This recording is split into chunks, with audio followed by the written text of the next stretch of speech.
നമസ്കാരം. ശ്രേഷ്ഠ ഭാരതം പൈതൃക ഭാരതത്തിലേക്ക് എല്ലാ പ്രിയപ്പെട്ട പ്രേക്ഷകർക്കും സ്വാഗതം. ആചാര്യസഭയ്ക്കും സ്വാഗതം. ഈ ആധുനിക യുഗത്തിൽ പുരാണ ഇതിഹാസങ്ങളെക്കുറിച്ച് കുട്ടികൾക്ക് പറഞ്ഞു കൊടുക്കാനായിട്ട് മുതിർന്ന ആൾക്കാർ വീടുകൾ വളരെ വിരളമാണ്.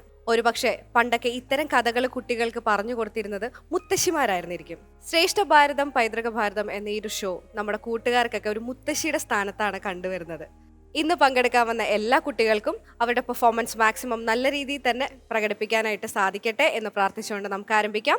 ആദ്യത്തെ റൗണ്ട് വജ്രവ്യൂഹം.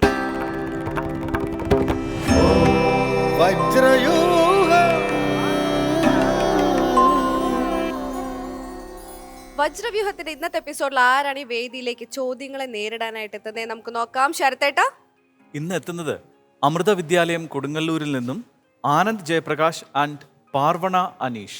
നമുക്ക് സ്നേഹത്തോടെ സ്വാഗതം ചെയ്യാം ആനന്ദ് ആൻഡ് പാർവണ.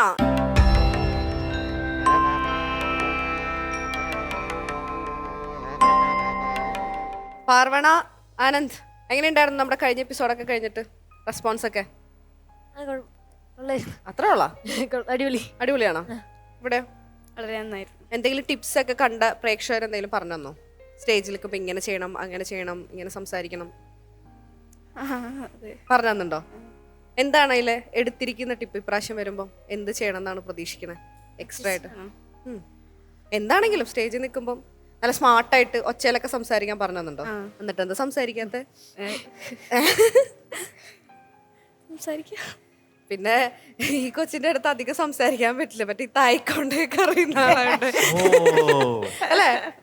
ഇച്ചിരി സൂക്ഷിച്ചും കണ്ട പണി കിട്ടും. അതുകൊണ്ടൊരു ചുമ. എന്നാലും ഇച്ചിരി ഒച്ചയിലൊക്കെ സംസാരിക്കുന്നത് നല്ലതായിരിക്കും അല്ലേ? പിന്നെ വളരെ നല്ലതായിരിക്കും കേട്ടോ. ഇവിടെ എന്തെങ്കിലും പ്രത്യേകിച്ച് പറഞ്ഞു തന്നിട്ടുണ്ടോ ടിപ്സ്? കോൺഫിഡന്റ് ആയിട്ട് നിൽക്കാൻ. കോൺഫിഡന്റ്. ആനന്ദിന് ഒരു ഉണ്ടായിരുന്നു, ഇങ്ങനെ കിടന്ന് ഓടിക്കൊണ്ടേയിരിക്കും. അല്ല, അതെന്താന്ന് വെച്ച് കഴിഞ്ഞാൽ സ്പേസിൽ റിസർച്ച് ചെയ്യണം എന്നൊക്കെയാണല്ലോ ആഗ്രഹം. അതുകൊണ്ട് ഇങ്ങനെ അവിടെ ഇങ്ങനെ അല്ലേ അല്ലേ അതല്ലേ ആഗ്രഹം? ഓർമ്മയുണ്ട് എനിക്ക്. മാറ്റമുണ്ടോ ഇപ്രാവശ്യത്തേക്ക്? ആംബിഷനില് ചേഞ്ച് ഉണ്ടോ? ഇല്ല, അത് തന്നെയാണ്. ഓക്കെ, അപ്പൊ എന്തായാലും നമ്മളുടെ എന്താ പറയാ ഈ വേദിയിൽ വന്നു, എക്സ്പീരിയൻസ് ഒക്കെ ആയി. ഇനിയിപ്പോ ടെൻഷന്റെ ഒന്നും കാര്യങ്ങളില്ല. പഠിക്കാനുള്ളതൊക്കെ നന്നായി പഠിച്ചു വന്നിട്ടുണ്ട് ഇല്ലേ? ഈ ഒരു റൗണ്ടിനെ കുറിച്ച് അറിയോ?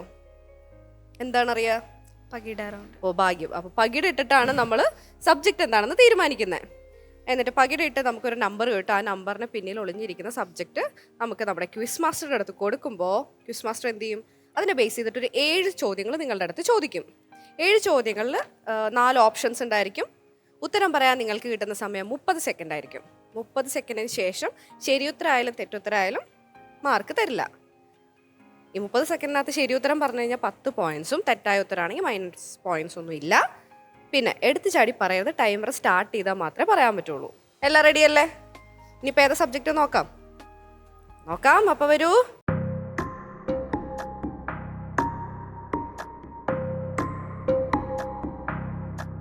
അപ്പൊ നമുക്ക് ഇട്ടാലോ? എന്നാ ധൈര്യമായിട്ട് എടുത്തോ, പ്രാർത്ഥിച്ചിട്ടോ. പകിട 12. 12 ഇല്ല, 6, 7, 8, 9 കിട്ടിയിരിക്കുന്നത്. വാ.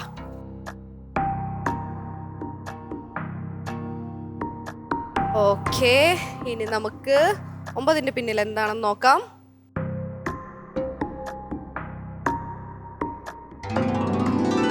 സുഗ്രീവ സഖ്യം. നിങ്ങൾക്ക് ഇത് കിട്ടണം തന്നെയായിരുന്നു ആഗ്രഹം? അങ്ങനെയൊന്നുമില്ല, എല്ലാം പഠിച്ചിട്ടുണ്ട്. ഇവിടെയോ? എല്ലാം പഠിച്ചിട്ടുണ്ട്. എന്നാ പിന്നെ നമുക്ക് മാറ്റി വേറെ ഒരെണ്ണം എടുത്താലോ? വേണ്ട, അങ്ങനെയൊന്നുമില്ല. കുഴപ്പമില്ല. ശരിക്കും ഏത് കിട്ടണമെന്നായിരുന്നു ആഗ്രഹം? ശരിക്ക് മറ്റേ സീതാസ്വയംവരം കിട്ടണമെന്നായിരുന്നു ഇത്തിരി കൂടി ആഗ്രഹം. കുഴപ്പമില്ല. ആണല്ലേ? മാറ്റണ? കുഴപ്പമില്ല. ഇവിടെയോ? വേറെ ഏത് കിട്ടണമെന്നായിരുന്നു ആഗ്രഹം? ശകുന്തള. ഓ, എനിക്കൊരു ആശ്വാസം എന്താണെന്നറിയോ? ഒറ്റ പിള്ളേർക്കും പ്രതീക്ഷിക്കുന്നതൊന്നും ഇവിടെ കിട്ടുന്നില്ല. ആശ്വാസം അത് തന്നെയാ. അല്ലെങ്കിൽ നിങ്ങൾക്ക് ഭയങ്കര എളുപ്പമായി പോയില്ലേ? ചോദ്യം പറയുന്നതിന് മുമ്പ് ഉത്തരം പറയുന്നു.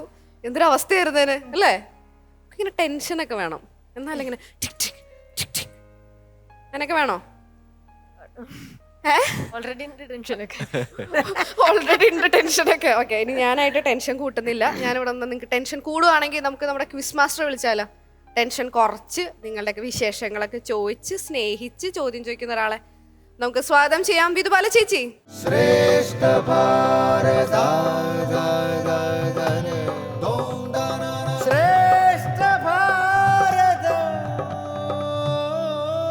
വിധുബാല ചേച്ചി വരുന്നതിന് നന്നായിട്ട് കൈയടിച്ച് പ്രോത്സാഹിപ്പിച്ചിട്ടുണ്ട്. അതുകൊണ്ട് ഈസി ആയിട്ടുള്ള ചോദ്യങ്ങൾ വേണമെങ്കിൽ കുട്ടികൾക്ക് ചോദിക്കാമെന്ന് ഇവരെൻ്റെ അടുത്ത് പറയാൻ പറഞ്ഞു. അല്ലെങ്കിൽ ഈസി ആയിട്ടുള്ള ചോദ്യങ്ങൾ ചോദിക്കേണ്ടി വരും. തായ്ക്കൊണ്ട് എനിക്ക് കുറച്ച് പേടിയുണ്ട്. ഒരാശ്വാസമുണ്ട്. ഇപ്പൊ വന്ന് ചേച്ചിയും എൻ്റെ ഒരു ലീഗിലേക്ക് വന്നിട്ടുണ്ട്. അപ്പൊ എന്തായാലും എല്ലാ ഉത്തരവും പറയാൻ സാധിക്കട്ടെ എന്ന് ആശംസിക്കുന്നു. ഓൾ ദി ബെസ്റ്റ് കേട്ടോ. ഏതായാലും രണ്ടുപേരും നേരത്തെ വന്നിട്ടുള്ളതുകൊണ്ട് നമ്മൾ ഈ ഇതൊക്കെ പരിചയമുള്ളതായതുകൊണ്ട് കുഴപ്പമില്ല. ടെൻഷനൊന്നും ഇല്ലല്ലോ. ഇല്ല ഇല്ല. പാർവണ വേർക്കുണ്ടായിരുന്നു. ടെൻഷൻ ഉണ്ടോ? ഇല്ല ഇല്ല ഇല്ല. പഠിച്ചിട്ടുണ്ട്, ധൈര്യമുണ്ട്. 7 ക്വസ്റ്റ്യനും കറക്റ്റായിട്ട് ഉത്തരം പറയും അല്ലേ? അപ്പൊ നമുക്ക് ആദ്യത്തെ ചോദ്യത്തിലേക്ക് പോവാം. ആദ്യത്തെ ചോദ്യം: മലയഗിരിയിൽ സഞ്ചരിക്കുന്ന രാമലക്ഷ്മണന്മാരെ ദൂരെ നിന്ന് കണ്ട സുഗ്രീവൻ എന്താണ് ആശങ്കിച്ചത്? ഓപ്ഷൻസ്: എ, ദേവകുമാരന്മാരാണെന്ന്, ബി, ബാലിയുടെ ചാരന്മാരാണെന്ന്, സി, രാക്ഷസന്മാർ വേഷപ്രച്ഛന്നരായി വന്നതാണെന്ന്, ഡി, രാജാക്കന്മാരാണെന്ന്. Your timer starts now. B, ബാലിയുടെ ചാരന്മാരാണെന്ന്. ഉറപ്പാണ്? ഉറപ്പാണ്. സംശയമില്ല? സംശയമില്ല. ലോക്ക് ചെയ്യാം. ഇപ്പൊ നല്ല ശബ്ദം വന്നു. ഏതായാലും ലോക്ക്. ബി, ബാലിയുടെ ചാരന്മാരാണെന്ന്. അപ്പൊ കോൺഫിഡന്റ് ആയതപ്പോ ശബ്ദമൊക്കെ നന്നായിട്ട്. ഏതായാലും അത് നന്നായി. മോൾക്ക് സംശയമില്ലല്ലോ? ഇല്ലല്ലോ. എന്തോ ഒരു സംശയം തോന്നുന്നു. കാരണം സി, രാക്ഷസന്മാർ വേഷപ്രച്ഛന്നരായി വന്നതാണെന്ന്. ഇല്ല. സംശയമില്ല. ഏതായാലും നമുക്ക് ഉത്തരം ചോദിച്ചേക്കാം. ബി, ബാലിയുടെ ചാരന്മാരാണെന്ന് ശരിയോ തെറ്റോ? ഫസ്റ്റ് ക്വസ്റ്റ്യൻ കറക്റ്റായിട്ട് ആൻസർ ചെയ്തിരിക്കുന്നു. വളരെ നന്നായി. 10 മാർക്ക് കിട്ടിയിരിക്കുന്നു. നമുക്ക് രണ്ടാമത്തെ ചോദ്യത്തിലേക്ക് പോവാം. രണ്ടാമത്തെ ചോദ്യം: രാമലക്ഷ്മണന്മാരുടെ ഹിതം അറിയാനായി സുഗ്രീവൻ ആരെയാണ് പറഞ്ഞയച്ചത്? ഓപ്ഷൻസ്: എ, അംഗദനെ, ബി, നീലനെ, സി, ജാംബവാനെ, ഡി, ഹനുമാനെ. Your timer starts now. D, Hanuman. ഹനുമാനോ? ജാംബവാനല്ലേ? അല്ല. ലോക്ക് ചെയ്യട്ടെ? ഓക്കെ. സംശയമില്ലല്ലോ? ഇല്ല. ഡി, ഹനുമാൻ. എനിക്കെന്തോ ഒരു സംശയമുണ്ട്. എൻ്റെ സംശയം ജാംബവാനാ. കാരണം അദ്ദേഹമല്ലേ പ്രായം കൊണ്ടും അനുഭവം കൊണ്ടും വളരെ മുതിർന്ന ഒരാള്. എന്താ ഹനുമാനിലേക്ക് എത്തിയത്? അല്ല, അത് അറിയണമല്ലോ. ഹനുമാൻ എന്ന് നിങ്ങൾ തീരുമാനിക്കാനുള്ള കാരണം? സുഗ്രീവന്റെ ഋഷ്യമുഖജലത്തിൽ ബാലിയെ പേടിച്ച് ജീവിക്കുമ്പോൾ അവിടെ ഹനുമാനായിരുന്നു സുഗ്രീവന്റെ മന്ത്രിയായിട്ടുള്ളത്. അപ്പൊ മന്ത്രീനെ ആയിരിക്കും പറഞ്ഞയച്ചത്. അപ്പൊ ജാംബവാൻ ആരായിരുന്നു? ജാംബവാൻ അവിടെ അന്ന് ഉണ്ടായിരുന്നില്ല. ആ സമയത്ത് ഉണ്ടായിരുന്നില്ല. ഇല്ല. ഉറപ്പാണോ? ഉറപ്പാണ്. ആനന്ദ് അവിടെ ഉണ്ടായിരുന്നു. അതുകൊണ്ട് എത്ര കൃത്യമായിട്ട് പറയണേ അല്ലേ? ഏതായാലും അങ്കദനല്ല, ബാലിയുടെ പുത്രനാണ് അങ്കദൻ. അപ്പൊ അവിടെ ഇല്ല. ഇല്ല. സംശയമില്ല. അച്ഛൻ്റെ കൂടെ ആയിരുന്നു. അല്ല, ആനന്ദ് അവിടെ ഉള്ളതുകൊണ്ട് ചോദിച്ചതാ. കൃത്യമായിട്ട് അറിയാം. ഏതായാലും നമുക്ക് ഉത്തരം ശരിയാണോ തെറ്റാണോ നോക്കാം. ഡി, ഹനുമാൻ. ശരിയോ തെറ്റോ? ശരിയായ ഉത്തരം. രണ്ടാമത്തെ ചോദ്യത്തിനും കൃത്യമായിട്ടുള്ള ഉത്തരം പറഞ്ഞിരിക്കുന്നു.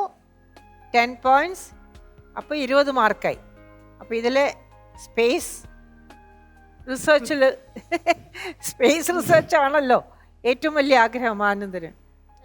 അതിപ്പോ ഈ ചന്ദ്രായനം കഴിഞ്ഞപ്പോ തുടങ്ങിയ ഒരു ഇതാണോ, അല്ലെ പണ്ട് തൊട്ടേ ഉണ്ടോ ഒരു ആഗ്രഹം? പണ്ട് തൊട്ടേ ഉണ്ട്.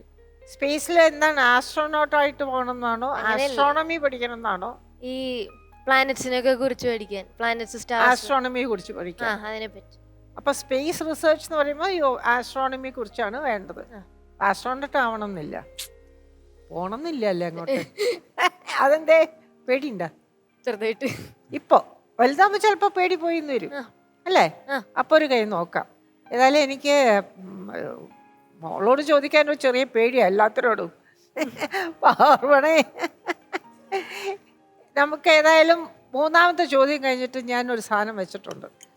നമുക്ക് മൂന്നാമത്തെ ചോദ്യത്തിലേക്ക് പോവാം. മൂന്നാമത്തെ ചോദ്യം. സീതയെ രാവണൻ അപഹരിച്ചെന്നതിന് തെളിവായി സുഗ്രീവൻ രാമനെ കാണിക്കുന്ന അടയാളം എന്താണ്? എ. സീതയുടെ ചൂടാമണി, ബി. സീതയുടെ ഉത്തരീയവും ആഭരണങ്ങളും, സി. സീതയുടെ ദിവ്യ പാദുകങ്ങൾ, ഡി. സീതയുടെ മരവുറി. Your timer starts now. Option B സീതയുടെ ഉത്തരീയവും ആഭരണങ്ങളും. സീതയുടെ ഉത്തരീയവും ആഭരണങ്ങളും ഉറപ്പാണ്? ഉറപ്പാണ്. സംശയമില്ല? ഇല്ല. ചൂടാമണിയാണോ? അല്ല. ഏതായാലും ലോക്ക് ചെയ്യാം. സമയം പോകുന്നു. ലോക്ക് ചെയ്യാം. ബി. സീതയുടെ ഉത്തരീയവും ആഭരണങ്ങളും ലോക്ക് ചെയ്തു. അതിലിപ്പോ ആഭരണങ്ങള് മൊത്തത്തിലാണ് നിങ്ങൾ പറഞ്ഞത്. പക്ഷെ സീതയുടെ ദിവ്യ പാദുകങ്ങൾ അല്ല. അല്ല, ആഭരണങ്ങൾ. ഉറപ്പാണ്? ഉറപ്പാണ്. കാരണം പിന്നീട് ഒരു അവസരത്തിൽ സീതയുടെ പാദുകങ്ങൾ കാണുന്നതായിട്ട് പറയുന്നുണ്ടല്ലോ. ഇല്ല. ഇല്ല. സംശയമില്ല? സംശയമില്ല. ചോദിക്കട്ടെ, ആ. ഉത്തരം ശരിയാണോ തെറ്റാണെന്ന്? ഏതായാലും മൈനസ് മാർക്കില്ല തെറ്റാണെങ്കിൽ, അതൊരു സമാധാനം. നമുക്ക് ഏതായാലും ചോദിക്കാം. ബി. സീതയുടെ ഉത്തരീയവും ആഭരണങ്ങളും ശരിയാണോ തെറ്റാണോ? ഞാൻ പറഞ്ഞില്ലേ ആലോചിച്ച് മതി എന്ന്. തീരുമാനിച്ച് നിങ്ങൾ ആലോചിച്ച് തീരുമാനിക്കണമെന്ന് ഞാൻ പ്രത്യേകിച്ച് പറഞ്ഞതാ അല്ലേ? സീതയുടെ ദിവ്യ പാദുകങ്ങൾ അല്ല, സീതയുടെ ഉത്തരീയവും ആഭരണങ്ങളും ശരിയായ ഉത്തരം. കറക്റ്റായി. മൂന്നാമത്തെ ചോദ്യത്തിന് കൃത്യമായ ഉത്തരം പറഞ്ഞു. 30 മാർക്കായിരുന്നു നിങ്ങൾക്ക് കിട്ടിയിരിക്കുന്നത്. ഈ എന്താ പറയുക, ഈ ഒരു ആർട്ട് പഠിക്കണം എന്ന് തോന്നാൻ കാരണം എന്താ? ഈ മാർഷൽ ആർട്ട് പഠിക്കണം തോന്നുന്നു എന്ന് വെച്ചാല് അല്ല, ഇപ്പൊ കരാട്ടയും ജൂഡോ ഒക്കെ ഉള്ളപ്പോ ഇതിൽ കയറി പിടിക്കാനുള്ള ഒരു കാരണം ഒരു വെറൈറ്റി ആയിക്കോട്ടെ. അത്രേ ഉള്ളൂ, അല്ലാതെ അതിൽ താല്പര്യം തോന്നിയിട്ടല്ല. താല്പര്യമുണ്ട്. അത് എങ്ങനെയാ ആദ്യം കണ്ടത്? ആ മാർഷൽ ആർട്ടിനെ ഇഷ്ടപ്പെടാൻ അത് കണ്ടത് ആദ്യമായിട്ട് എപ്പോഴാ? കാരണം അതിലെ ഓരോ സ്റ്റൈൽസും വളരെ ആകർഷകമാണ്.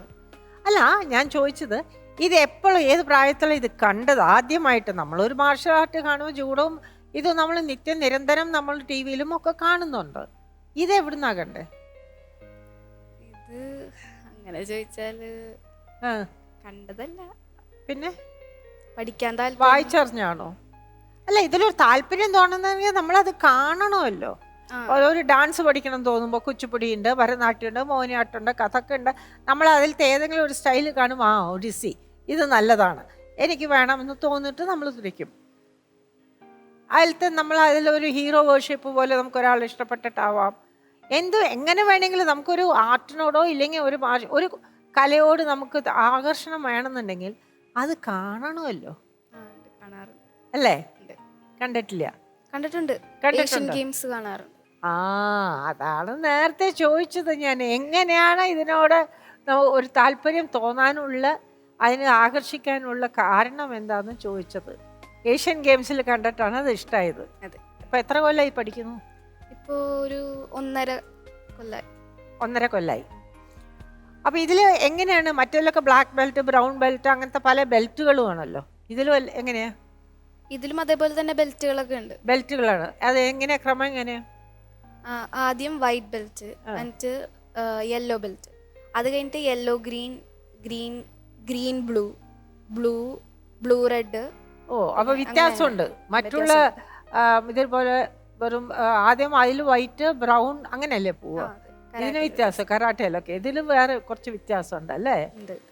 ആയിക്കോട്ടെ, നമുക്ക് 4ാമത്തെ ചോദ്യത്തിലേക്ക് പോവാം. 4ാമത്തെ ചോദ്യം. സുഗ്രീവൻ രാമനെ കാണിച്ച സീതയുടെ ആഭരണങ്ങളിൽ ലക്ഷ്മണൻ തിരിച്ചറിയുന്നത് എന്ത്? എ. സീതയുടെ കുണ്ടലങ്ങൾ, ബി. സീതയുടെ ചൂടാമണി, സി. സീതയുടെ പാദാഭരണം, ഡി. സീതയുടെ തോൾവളകൾ. Your timer starts now. സീതയുടെ പാദാഭരണം. സി സീതയുടെ പാദാഭരണം. പാദാഭരണം ലോക്ക് ചെയ്യട്ടെ? ഓക്കെ. സംശയമില്ല? ഇല്ല. ഓക്കെ. സി സീതയുടെ പാദാഭരണം ലോക്ക് ചെയ്തു. സീതയുടെ പാദാഭരണം നോക്കാൻ പറയാനുള്ള കാരണം എന്താണെന്നറിയോ? അറിയാം. എന്താണ് കാരണം ലക്ഷ്മണൻ ഒരിക്കലും സീതയുടെ മുഖത്ത് നോക്കിയിട്ടില്ല. എപ്പോഴും അനുഗ്രഹം വാങ്ങിക്കുമ്പോൾ കാല് മാത്രമേ കണ്ടിട്ടുള്ളൂ.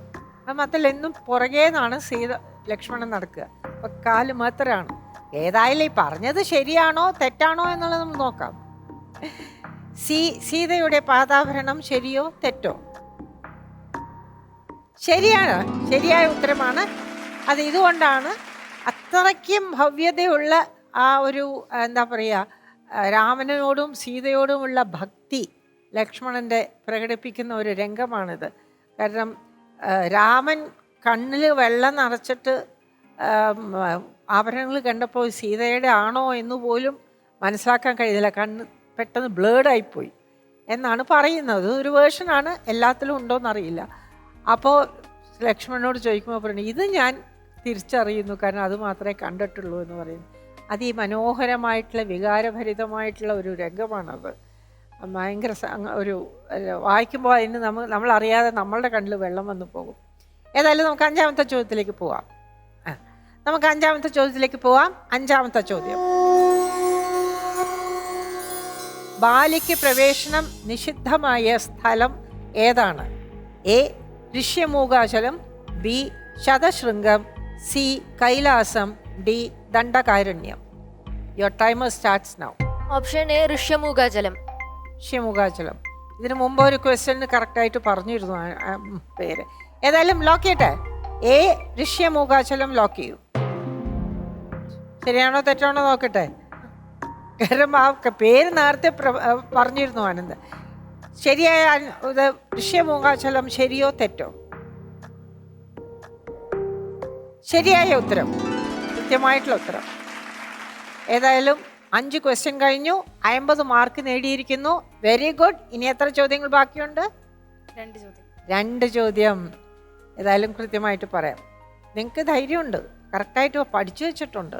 നമുക്ക് 6ാമത്തെ ചോദ്യത്തിലേക്ക് പോകാം. 6ാമത്തെ ചോദ്യം. സുഗ്രീവനോട് യുദ്ധത്തിനിറങ്ങിയ ബാലിക്ക് ഹിതം ഉപദേശിക്കുന്നത് ആരാണ്? എ അംഗദൻ, B Tara, C Taruni, D Madhavi. Your timer starts now. Option B Tara. Option B Tara. Tara ഉറപ്പാണ്? ഉറപ്പാണ്. സംശയമില്ല? ഇല്ല. അംഗദനല്ല? അല്ല. ഏതായാലും ബി താര ലോക്ക് ചെയ്യൂ. താര. ആരാ മാധവി? മാധവി യയാതിയുടെ പുത്രിയായി. അംഗദൻ മകനല്ല ഉപദേശിക്കുന്നത്. അല്ല. പിന്നീട് അംഗദൻ വളരെ രാമഭക്തനായി മാറുന്നുണ്ട് അല്ലേ? അപ്പൊ അംഗദനല്ല, സഹായിക്കും, യുദ്ധത്തിലൊക്കെ സഹായിക്കുന്നുണ്ട്. അപ്പൊ എന്തുകൊണ്ട് അംഗദന്റെ പേര് വന്നില്ല? കറക്റ്റായിട്ട് പറഞ്ഞു കൊടുക്കേണ്ടതല്ലേ? അംഗദൻ ബാലിക്ക് താഴെ ബാലിന് പുത്രനല്ല, അത് കാരണം ഈ നോളജ് കുറവായിരിക്കും മിക്കവാറും. നോളജ് കുറവാണോ? സാധ്യത ഉണ്ട്. അത് ശരിയാ, സാധ്യത കുറവാ, അനുഭവം കുറവായതുകൊണ്ട്. ഏതായാലും നമുക്ക് ഉത്തരം ശരിയാണോ തെറ്റാണോ നോക്കാം. ബി താര ശരിയാണോ തെറ്റാണോ? ഇതൊന്നിലും വരാത്ത താരുണി. നിങ്ങൾ ആരും സംശയിച്ചു പോലുമില്ല. ഈ ഉത്തരം എന്താ ചെയ്യുക? 6ാമത്തെ ചോദ്യത്തിൽ പോയി ഒരു തെറ്റായ ഉത്തരം നിങ്ങൾ പറഞ്ഞില്ല. കറക്റ്റായ ഉത്തരം പറഞ്ഞേ ബി താര. കറക്റ്റായ ഉത്തരമാണ് ബി താര. ടെൻഷൻ അടിച്ചു പോയോ? ആരെ താരുണി എന്നാലോചിച്ചു പോയി അല്ലേ? ഏതായാലും 7ാമത്തെ ചോദ്യത്തിലേക്ക് പോവാം. അതിനു മുമ്പ് ചെറുതായിട്ട് നിങ്ങളുടെ സ്കൂളിനെ പറ്റി ഒന്ന് പറയാവോ? സ്കൂളിനെ പറ്റി സ്കൂൾ എവിടെ സ്ഥിതി ചെയ്യുന്നത്? സ്കൂള് കൊടുങ്ങല്ലൂര്, തൃശ്ശൂർ ജില്ലയിലെ കൊടുങ്ങല്ലൂർ എന്ന് പറഞ്ഞ അവിടെയാണ് സ്ഥിതി ചെയ്യുന്നത്. അവിടുത്തെ സ്പെഷ്യാലിറ്റി എന്താ? അമൃതാനന്ദമയം സ്ഥാപിച്ച ആദ്യത്തെ സ്കൂളാണ് അമൃത വിദ്യാലയം കൊടുങ്ങല്ലൂർ. അവിടുത്തെ പഠന രീതിയൊക്കെ എങ്ങനെയാ? സാധാരണ സിലബസ് ആണോ? അതിൽ കൂടുതൽ നിങ്ങൾക്ക് ആത്മീകമായിട്ടുള്ളതൊക്കെ പഠിപ്പിക്കുന്നുണ്ടോ? ആത്മീകമായിട്ട് ഇത്തിരി ഈ വാല്യൂ എഡ്യൂക്കേഷൻ എന്ന് പറഞ്ഞിട്ട് ഞങ്ങൾക്ക് ബുക്കൊക്കെ ഉണ്ട്. അതിൽ ഞങ്ങൾക്ക് മഹാഭാരതത്തിനെ പറ്റി പഠിപ്പിക്കും, ആ പിന്നെ മോറൽ വാല്യൂസ് ഒക്കെ പഠിപ്പിക്കും അവിടെ. അവിടെ അത് നിങ്ങൾക്ക് എല്ലാവർക്കും ഒരു പഠിക്കണം എന്നാണോ ഇല്ലേ ഓപ്ഷണൽ ആണോ? എല്ലാവർക്കും പഠിക്കണം. എല്ലാവരും പഠിച്ചേ പറ്റൂ. അല്ല, അപ്പം നിങ്ങൾക്ക് ഈ മോറൽ എഡ്യൂക്കേഷൻ്റെ ആവശ്യം എന്താണ്? അത് നിങ്ങളുടെയൊക്കെ വീടുകളിലും ഒക്കെ അത് പഠിപ്പിക്കുന്നില്ലേ, പറയുന്നില്ലേ അച്ഛനമ്മമാർ? സ്കൂളിൽ ഇത്തിരി കൂടി Detailed ആയിട്ട് ഡീറ്റെയിൽഡ് ആയിട്ട് പഠിപ്പിക്കും. ഡീറ്റെയിൽഡ് ആയിട്ടോ? അല്ല, അപ്പം നിങ്ങൾ ഇപ്പം ഈ സ്പെഷ്യലായിട്ട് ഇങ്ങനെ ഒരു വാല്യൂ എഡ്യൂക്കേഷൻ്റെ ആവശ്യത ഉണ്ടോ? ആവശ്യതയുണ്ട്. ഉണ്ടോ? ഉണ്ട്. നമ്മുടെ പുരാണം അതുകൊണ്ട് നിങ്ങൾക്ക് ഗുണം ചെയ്യുന്നുണ്ടോ? ഉണ്ട്. തീർച്ചയാണോ? തീർച്ചയായും. അല്ല, എന്തെങ്കിലും ഏതാണ് ഒരു ഗുണം? നിങ്ങൾ അതിൽ നിന്നും പഠിച്ച ഒരു പാഠം കൃത്യമായിട്ട് നിങ്ങൾ ജീവിതത്തിലേക്ക് പകർത്താൻ താല്പര്യപ്പെടുന്ന ഒരു പാഠം ആ വാല്യൂ എഡ്യൂക്കേഷനിൽ നിന്ന് അതെന്താണ്? അത് ഈ മഹാഭാരതം സ്റ്റോറീസ് പോലെയാണ്. ആ അതിലിങ്ങനെ അല്ല, ഏത് സ്റ്റോറിയാണ് നിങ്ങൾക്കൊരു പ്രചോദനമായിട്ട് ആനന്ദിന് തോന്നിയത്? എനിക്ക് ഈ ദുര്യോധനന്റെ വധം. ദുര്യോധനന്റെ വധോ?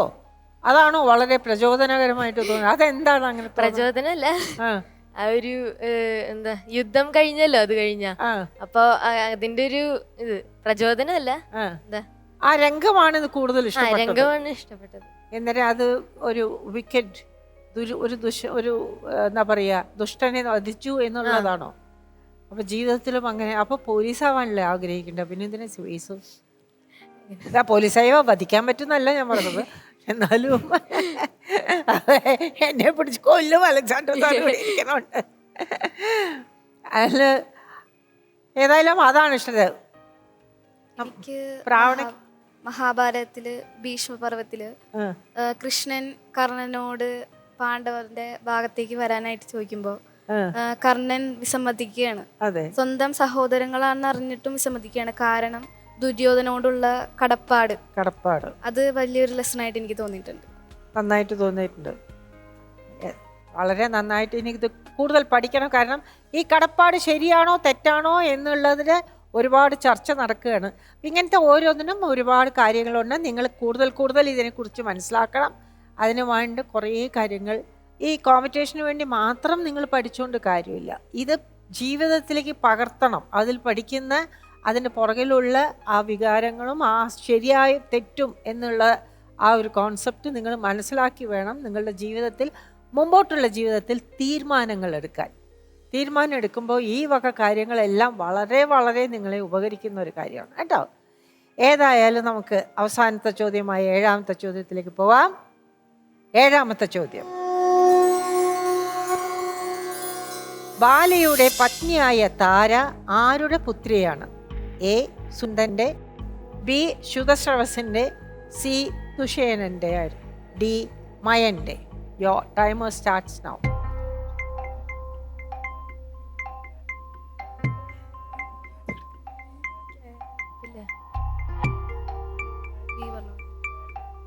ബി ശുതശ്രവസിന്റെ. ബി ശുതശ്രവസിന്റെ. സംശയമുണ്ടോ? സംശയമുണ്ട്. സംസാരിച്ച് നിങ്ങളൊന്ന് ഡിസ്കസ് ചെയ്ത് നോക്ക്. ഇനി 9 സെക്കൻഡും കൂടി ഉണ്ട്. വേഗം ലോക്ക് ചെയ്യട്ടെ. 3, 2 ബി ശുതശ്രവസ്.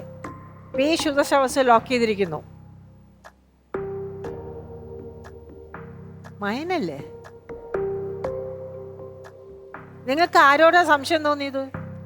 സുഷേണനും ഇതാണ് സംശയം. സുഷേണനും ശുതശ്രവസും. അതാണോ സംശയത്? ഏതല്ല സംശയം? അതെന്താ അത്?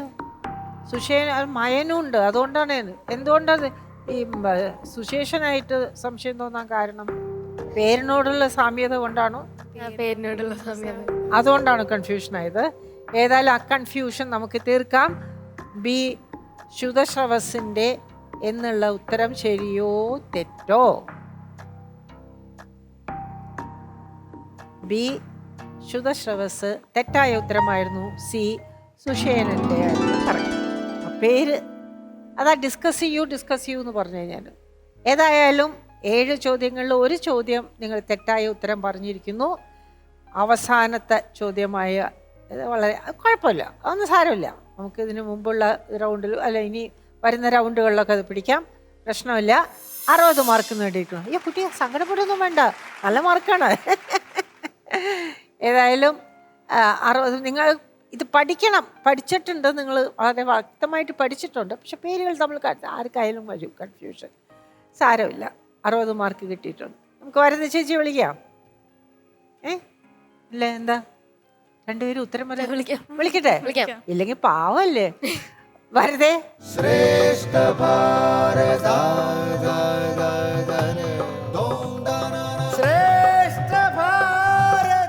അങ്ങനെ അംഗം കഴിഞ്ഞു അല്ലേ? അംഗം കഴിഞ്ഞു. ഒരു ചോദ്യത്തിന് മാത്രം തെറ്റായ, അത് കൺഫ്യൂഷൻ വരുന്ന ഒരു വളരെ കോമൺ ആണ്. ആ പേരുകൾ തമ്മിൽ ഏകദേശം, അതിനാണല്ലോ അങ്ങനെ ഒരു ആൻസർ. പിന്നെ അല്ലാതെ അല്ലെങ്കിൽ എല്ലാവർക്കും എല്ലാ ഉത്തരവും ശരിയാക്കാൻ പറ്റിക്കഴിഞ്ഞാൽ പിന്നെ ഇതിനകത്ത് ത്രില്ലില്ലല്ലോ, അതാണ് അല്ലേ? എന്തായാലും താങ്ക് യു ചേച്ചി, താങ്ക് യു സോ മച്ച്. വരും. അപ്പൊ ഇനിയിപ്പോ നമുക്ക് നേരെ അഭിപ്രായങ്ങൾ ചോദിച്ചാലോ? മാർക്ക് കിട്ടിക്കഴിഞ്ഞു ഓൾറെഡി. ഇനി നിങ്ങളുടെ ഒരു പെർഫോമൻസ് മൊത്തത്തിൽ എങ്ങനെയുണ്ടെന്ന് ചോദിക്കാം. സ്വാമിജി, അവസാനത്തെ ചോദ്യം അല്പം പ്രയാസമുള്ളത് തന്നെയായിരുന്നു. ഞാൻ ഈ സുഗ്രീവ സഖ്യമായിരുന്നു ഞങ്ങളുടെ വിഷയം. ഇപ്പോൾ രാമൻ്റെ സുഗ്രീവനായിട്ട് സഖ്യം ചെയ്ത് എന്തിനു വേണ്ടിയിട്ടാണ്? സീതയെ വീണ്ടെടുക്കാൻ രാമന് വാസ്തവത്തിൽ ഇവരുടെ ആരുടെയും സഹായം ആവശ്യമില്ല. ഈ ഖരദൂഷണം തൃശ്ശിരസനെ 3.25 നാഴി കൊണ്ട് കൊന്നൊടുക്കിയ ആളാണ് രാക്ഷസ സൈന്യത്തെ മുഴുവൻ തന്നെ. അപ്പോൾ അത്ര പരാക്രമിയായ ഒരു വ്യക്തിക്ക് രാവണനെ പരാജയപ്പെടുത്താൻ സുഗ്രീവൻ്റെ സഹായം ആവശ്യമില്ല. പക്ഷേ മഹാത്മാക്കൾ ചെയ്യുന്നത് എപ്പോഴും അവരുടെ ജീവിതം കൊണ്ട് മറ്റുള്ളവർക്ക് മഹത്വം ഉണ്ടായിക്കൊടുക്കുകയാണ് ചെയ്യുന്നത്. ഇപ്പം നമ്മൾ ഇവിടുന്നുകൊണ്ട് ഒരു കുരങ്ങൻ്റെ കഥ, ഹനുമാൻ്റെയും സുഗ്രീവൻ്റെ കഥ പറയുന്നത് എന്തുകൊണ്ടാണ്? നമ്മളാരും അറിയത്തില്ലായിരുന്നു അവരിങ്ങനെ കഷ്കിന്ന രാജ്യമുണ്ടെന്ന് അവർക്ക് ജീവിച്ചിരുന്ന അറിയത്തേ ഇല്ലായിരുന്നു. രാമനുമായിട്ട് ബന്ധപ്പെട്ടത് കൊണ്ട് മാത്രമാണ്, രാമനെ സഹായിക്കാൻ അവരുണ്ടായിരുന്നത് കൊണ്ടാണ് നമ്മൾ ലോകം മുഴുവൻ അറിയുന്നത്. എത്രയോ തലമുറകളായിട്ട് നമ്മൾ പറഞ്ഞുകൊണ്ടിരിക്കുന്ന ആൾക്കാർ ഈ പേരുകളൊക്കെ അറിയുന്നു. അപ്പോൾ അവിടെ അവർ ചെയ്യുന്നതാണ്, ഇപ്പോൾ അവർക്ക് സ്വന്തം ശക്തി ഉണ്ടെങ്കിലും മറ്റുള്ളവരുടെ ശക്തിയെ ഉണർത്തിയെടുക്കുന്നു, അവരെ കൂടി നന്മയിലേക്ക് നയിക്കുന്നു, അവരുടെ ഉള്ളിൽ ഇറങ്ങി കിടക്കുന്ന കഴിവുകൾ പുറത്തു കൊണ്ടുവരാൻ സഹായിക്കുന്നു. ഇപ്പോൾ ഹനുമാനെ ലങ്കയിലേക്ക് ചാടാൻ പറ്റുമെന്ന് ആത്മവിശ്വാസം ഇല്ലായിരുന്നു. അപ്പോൾ അതെല്ലാം പുറത്ത് കൊണ്ടുവന്നു.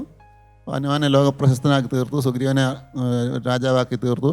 അപ്പോൾ എവിടെ അധർമ്മമുണ്ടോ, എവിടെ ആൾക്കാർ പീഡിപ്പിക്കപ്പെടുന്നുണ്ടോ, നീക്കപ്പെടുന്നുണ്ടോ, അവമതിക്കപ്പെടുന്നുണ്ടോ, അങ്ങനെയുള്ളവരുടെ കൂടെയാണ് എപ്പോഴും മഹാത്മാക്കൾ നിൽക്കുന്നത്. അപ്പോൾ സുഗ്രീവൻ്റെ സഹായം കൊണ്ടാണ് തനിക്ക് ലങ്ക കീഴടക്കാൻ പറ്റിയതെന്ന് വരുത്തി തീർക്കാണ് രാമൻ ചെയ്യുന്നത്. അപ്പോൾ എപ്പോഴും മഹാത്മാക്കൾ എപ്പോഴും നമ്മൾ ലോകത്ത് ദുഃഖിക്കുന്നവരുടെയും കഷ്ടപ്പെടുന്നവരുടെയും അധർമ്മത്തിന് വിധേയം ആവുന്നവരുടെയും കൂടെയാണ് എപ്പോഴും നിൽക്കുന്നത്. എന്തായാലും നിങ്ങൾ നന്നായിട്ട് ഉത്തരമൊക്കെ പറഞ്ഞു. ഈ അവസാനത്തെ ഒരു ഉത്തരം തെറ്റിപ്പോയത് വലിയ വിഷമിക്കാനില്ല. എന്നാലും നമ്മൾ ഈ പറഞ്ഞ പോലെ പരസ്പരം കൂടിയാലോചിക്കേണ്ട പ്രാധാന്യം കൂടി നമ്മൾ മനസ്സിലാക്കണം. നന്ദി സ്വാമിജി.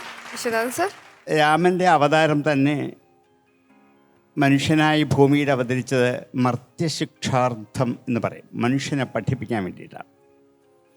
അപ്പോൾ ഓരോരോ ജീവിത തത്വങ്ങൾ നമ്മൾക്ക് എങ്ങനെ വേണമെന്ന് ഒരു മനുഷ്യനായിരുന്നു കൊണ്ട്